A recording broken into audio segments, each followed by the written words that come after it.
আসসালামু আলাইকুম ভিউয়ার্স, আশা করছি সকলে ভালো আছেন আল্লাহর অশেষ রহমত ও বরকতে। আজকে নিউজ 24-এর সংবাদ প্রচারের পর মানুষের কাছ থেকে পাওয়া ভালোবাসায় মুগ্ধ এই পরহেজগার ব্যক্তি। বলার মতো ভাষা পাইতেছি না আমি। আপনারা আমার এতটুকু ভালোবাসবেন আমি কখনো কল্পনা করতে পারি নাই।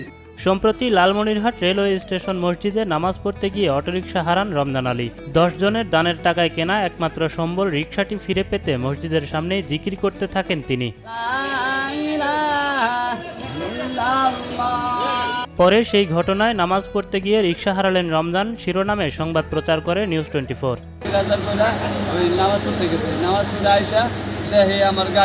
কয়েক ঘন্টার মধ্যেই সেই সংবাদ সামাজিক মাধ্যমে ব্যাপক সাড়া ফেলে। এরপর রমজানের পাশে দাঁড়াতে আকুল হয়ে ওঠেন দেশ বিদেশের অনেকেই। অবশেষে 6 জুন বিকালে রমজান আলীর হাতে তুলে দেওয়া হয় 2,50,000 টাকা দামের একটি ব্যাটারি চালিত অটোরিকশা। নামাজ পড়তে গিয়ে রিকশা হারিয়ে ফেলি, তো দেখে আসলে আমার কাছে একটু খুব ব্যথা লাগবে। তো ওনার নাম্বারটা কমেন্ট বক্সে নিউজ 24 দিয়ে দেয়। তো কিন্তু আল্লাহর কি ইচ্ছা, আলহামদুলিল্লাহ উনি পুরোনো রিকশা হারিয়ে সেকেন্ড অটো থেকে আমরা যখন এখানে ইনস্ট্যান্ট আসি তখন এখান থেকে পরামর্শ হয়েছে আমরা তাদের একটি নতুন অটো কিনে দেবো এবং রমজান ভাই খুশি আলহামদুলিল্লাহ। দেশ বিদেশ থেকে বিভিন্ন মানুষ অর্থ প্রদান করায় রমজান আলীকে একটি ব্যাটারি চালিত অটোরিকশা কিনে দেওয়া হয়েছে বলে জানান পৌর মেয়র রেজাউল করিম স্বপন। তিনি নিজেও 30,000 টাকার একটি চেক তুলে দেন রমজানের হাতে। এ সময় নিউজ 24-কে ধন্যবাদ জানান তিনি। ধন্যবাদ জানাতে চাই নিউজ 24-কে যে তাদের এই নিউজটা তারা অনলাইনে প্রকাশ করাতে আমাদের জেলা প্রশাসক মহোদয় স্যার সহ আমাদের বিশেষ করে বাংলাদেশের বিভিন্ন প্রান্ত এবং আমাদের প্রবাসী ভাইরাও কিন্তু তারাও এই নিউজটা দেখেছে এবং সবাই কিন্তু তার ব্যাপারে আন্তরিকভাবে আমাদের সাথে যোগাযোগ করেছে এবং এটা আসলে আমাদের সমাজের একটি দৃষ্টান্ত।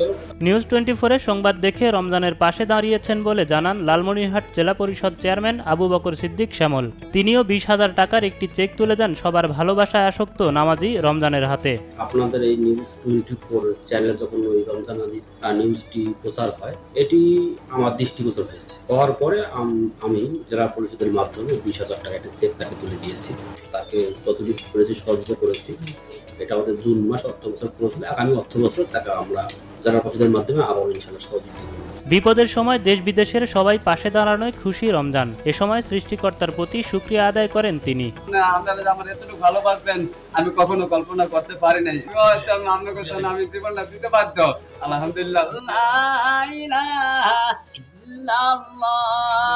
দরিদ্র ও ভালো মানুষ স্বামীর বিপদে এগিয়ে আসায় সবার কাছে কৃতজ্ঞতা জানান রমজানের স্ত্রী।